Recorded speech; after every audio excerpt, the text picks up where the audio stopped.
Hello everyone, আজকে বাড়িতে এসেছে ছোট মাসি। তো মা আজকে প্রচুর কিছু রান্না করেছে, চলো দেখাই। সাধারণত আমাদের বাড়িতে এত রান্না একসাথে হয় না, মানে কেউ আসলেই মা অনেক রকম রান্না করে। এটা কি দেখাই দেখি, শাক ভাজা কাসুন্দি দিয়ে, ওটা কি লাউ লাউ ঘন্ট শুধু? আচ্ছা, মাছের মাথা দিয়ে লাউ ঘন্ট। আর ওটা চিকেন শুক্তো, ওটা কি পার্শে মাছ, চারাপোনা মাছ, বাবা সব একসাথে। আচ্ছা, স্যালাড আছে, আর এদিকে চাটনি, শুক্তো।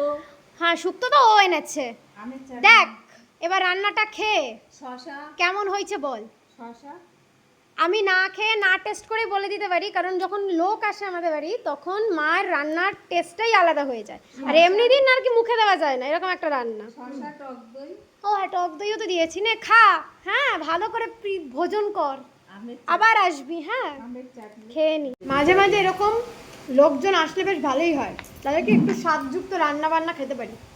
ঠিক আছে, এমনি সময় তো রান্নার স্বাদ হয় না, যখন লোক আসে তখনই সুন্দর সুন্দর রান্না করে অনেক রকম। মানে আমাদের বাড়ি মাছ মাংস একসাথে হয় না। ওই দেখো ইমা খেতে খেতে ওর কাছে চলে গেছে, ওরা ঘুমাচ্ছে, ওকে ডিস্টার্ব করছে, ওই আবার শুয়ে পড়লো। মানে ঘুম এখন ওর খাওয়া হয়ে গেছে, এখন ওর দুপুরবেলা মানে ঘুমানোর টাইম। ওই ঘরে একটা আছে, চলো খেয়ে নি, টাটা।